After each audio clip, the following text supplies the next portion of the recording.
నమస్కారం, జనభేరి న్యూస్కి స్వాగతం. టీడీపీలో చేరిన భాస్కర్ యాదవ్ మరియు డి శేఖర్.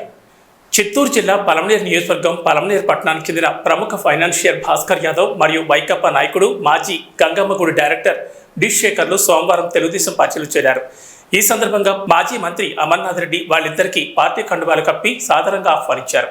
ఈ కార్యక్రమంలో తెలుగుదేశం పార్టీ నాయకులు, కార్యకర్తలు తదితరులు పాల్గొన్నారు.